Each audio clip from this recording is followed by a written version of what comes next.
Or, first of all, just how important that White House meeting was to Ukraine.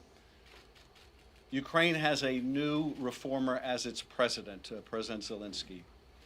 A meeting with the most important patron of Ukraine, the President of the United States, in the Oval Office carries enormous significance, both to the people of Ukraine, but as equally important to Russia, that the United States has Ukraine's back in its conflict with a nation which invaded its territory.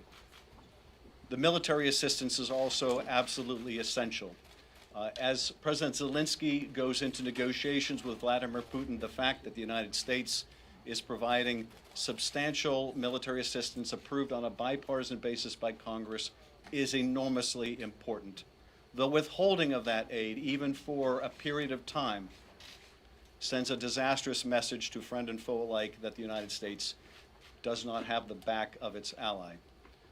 So these were things that Ukraine desperately wanted and needed. At the same time, there was something President Trump desperately wanted and believed that he needed, and that was an investigation that would damage the rival that he feared apparently the most, Joe Biden, as well as an investigation into a debunked conspiracy theory that it was Ukraine, not Russia, that interfered in our last election. Now that conspiracy theory, which is often summarized or characterized by the term CrowdStrike, that conspiracy theory is a Russian narrative. That is a conspiracy theory put out, promulgated by Vladimir Putin to deflect attention away from Russia's interference in our own election and to try to drive a wedge between the United States and the nation of Ukraine. So that's what the president wanted, these two sham investigations, one into Joe Biden, also debunked and discredited that sham investigative theory, but also into this idea that Ukraine interfered in our election, not Russia. And he was willing to sacrifice the national security of the United States by withholding military aid and diplomatic recognition in the form of that White House meeting in order to get what he wanted. That scheme, however, was discovered because, among other things, a courageous person stepped forward and blew the whistle, but also because Congress announced that it would investigate the matter. Once we began our investigation and once it became clear to the President and to the White House that this was going to become public, the scheme was going to become public, only then did the President of the United States release the military aid. And as for that White House meeting that Ukraine so desperately sought, that has still not happened to this day. Now, what does this mean for Americans? Why should they care about what the President did vis-a-vis Ukraine? Why should they care indeed about Ukraine?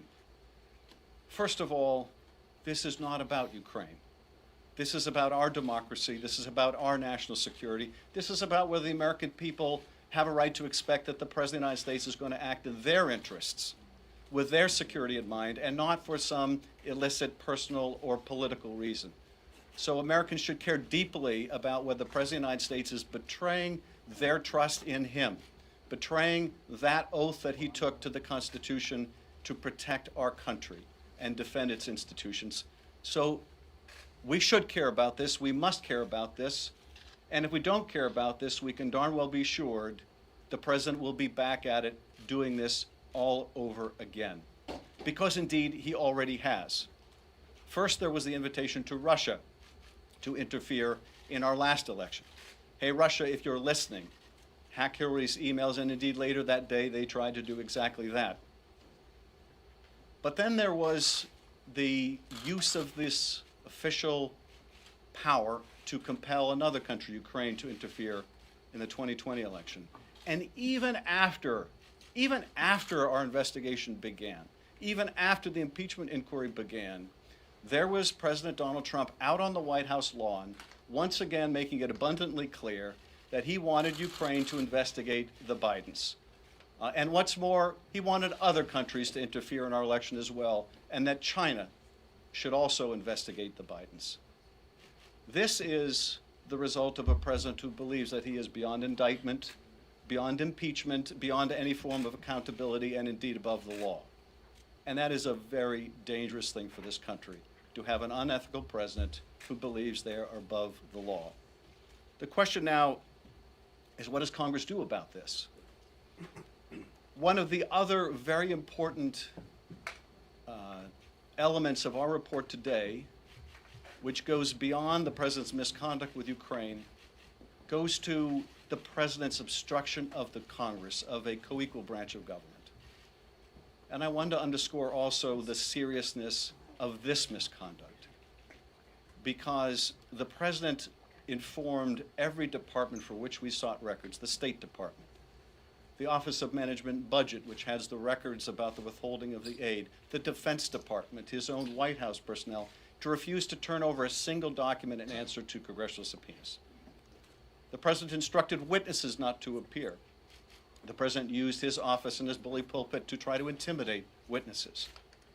If the Congress allows a president to so fully and blanketly obstruct the work of Congress, even involving an impeachment investigation into the president's own misconduct, then we are begging for more of the same.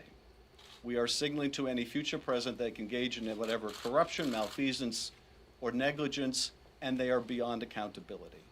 And to my GOP colleagues, they need to consider that when we have a Democratic president, are they willing to say, in answer to their oversight, that a president may simply refuse? Because if they are, and if we do, it will mean that the balance of power between our branches of government will be fundamentally altered, and altered for the worse. It will mean that future corruption, malfeasance, and incompetence will be far more likely than it is today. The facts here are really not seriously contested. Indeed, the testimony of the witnesses was remarkably consistent. And you might be forgiven, having watched the hearings and watched the reaction of the members of the two parties to the testimony of these witnesses, if you thought that there were two different hearings going on at the same time. This points out another danger that the founding fathers were all too aware of, and that is the danger of excessive factionalism. That is, that a political party may become so wedded to a president of their own party that they're unwilling to do their constitutional duty. But I firmly believe that if one party relinquishes its responsibility to the Constitution and to their oath, it does not relieve us of our obligation to the same.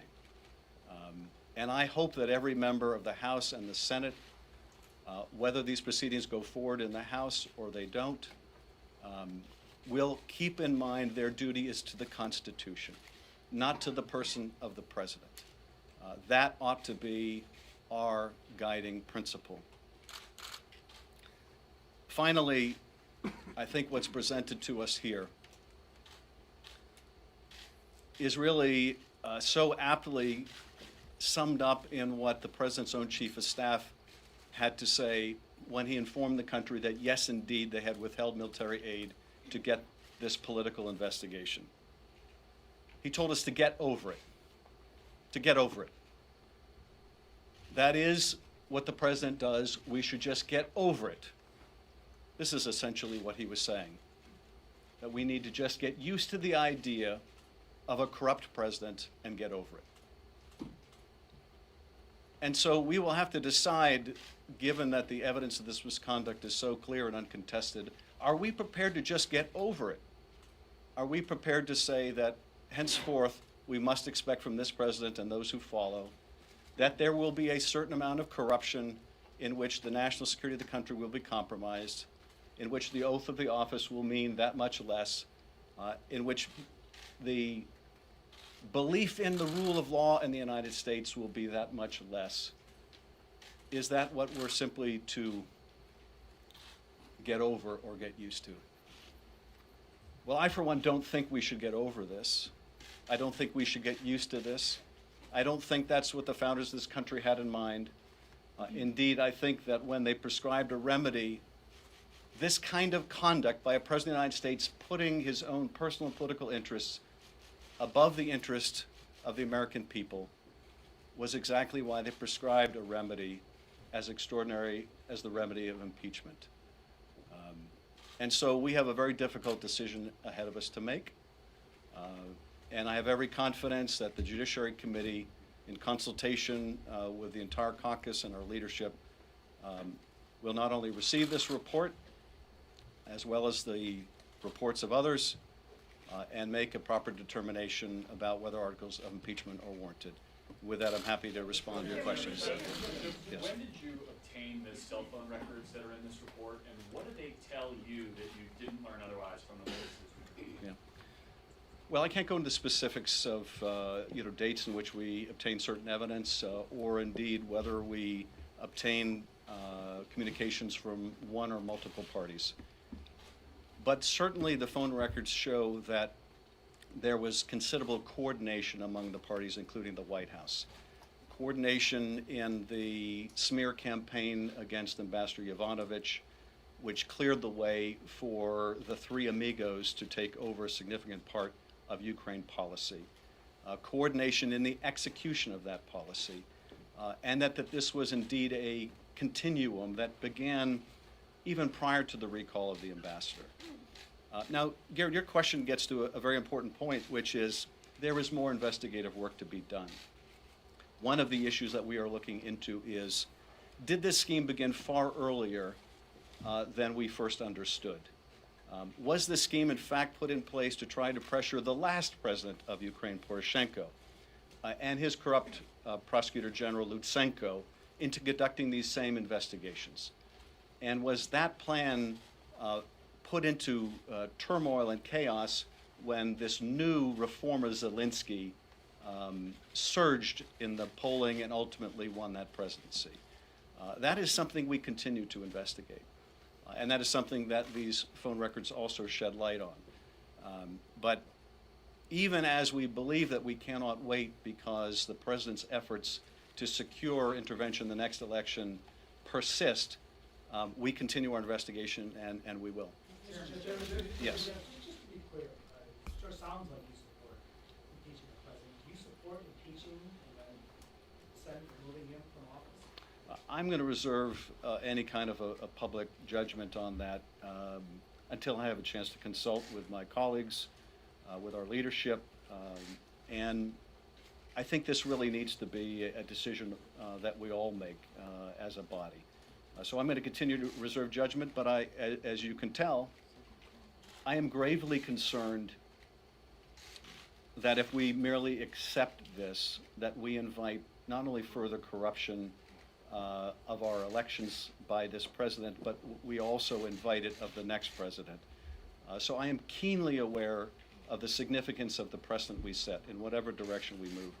And I'm also very strongly guided by the fact that one of the seminal moments in this scheme took place the day after Bob Mueller testified. The day after Donald Trump thought that the last investigation was over, he began the next significant step in a new course of misconduct. Yes. Given that you said there's more investigating to be done, do you feel like presenting the strongest possible case here that you provide to the Judiciary Committee, or would the case be stronger if you had more time to do the investigation? Well, I would say a couple things. First of all, as I mentioned, we continue to investigate whether this scheme began earlier than expected, whether this scheme also involved the last president of Ukraine. But look, we have provided overwhelming evidence in this report of a scheme to pressure the current president of Ukraine to conduct these political investigations. Will it move others if we're able to show that this was not the first time, this was the second time? I think what we have produced in remarkable short order is so overwhelming that it ought to be presented to the Judiciary Committee now without any further delay. If we do uncover additional evidence and we do learn more every day, we will feel free to file supplemental reports to the Judiciary Committee. But there is, I think, grave risk to the country with waiting until we have every last fact, when we already know enough about the president's misconduct to make a responsible judgment about whether we think that's compatible with the office of the presidency. Yes. Do the phone records cast doubt on anything you've heard from the witnesses or anything the president has said publicly? No, they don't. At least that I can identify at this moment. I think the phone records are remarkably consistent with the coordination of a lot of this scheme. Now, we obviously don't have complete phone records, and some of the phone records are deeply suggestive of who the parties were talking to, particularly in the White House or the Office of Management and Budget. But because of the president's effort to stonewall investigation, including not turn over their own phone records, not only to us but to witnesses like Sondland who asked for them, we don't have all of the answers. But we do know this without any doubt, and that is the President of the United States solicited foreign interference in our election and used the power of his office, the power to convene a meeting in the Oval Office, the power to provide or withhold hundreds of millions of dollars of aid to an ally at war to get his political dirty work done. The only question is how more extensive was the scheme, how many others may have been involved, what was the full knowledge and participation of other parties. And while we intend to get the answers to those questions and let the American people know the full facts, we do not intend to delay when the integrity of the next election is still at risk.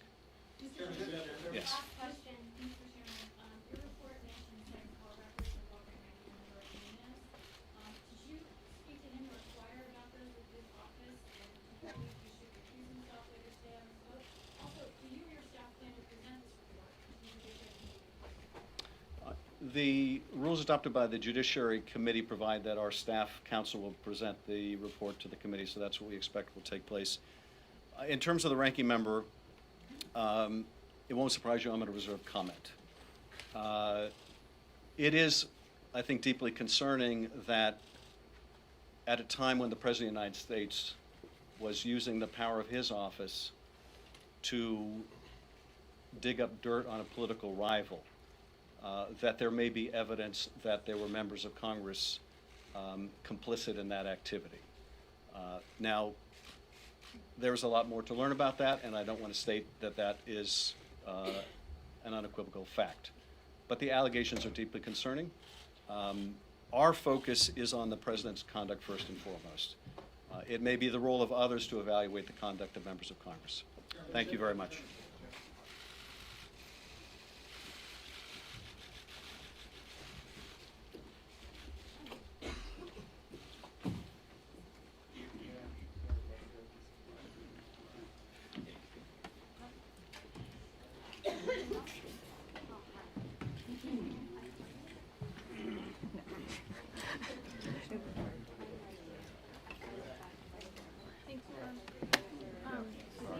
Oh, it's okay. They added the GOP in 6, so I used it. Okay. That's fine. Okay, yeah, it just changed. Originally it's a skip, and now it's in here.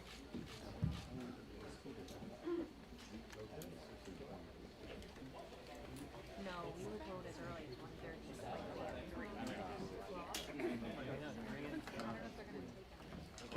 Good. All right. I'll see you later. Thank you. They don't need to.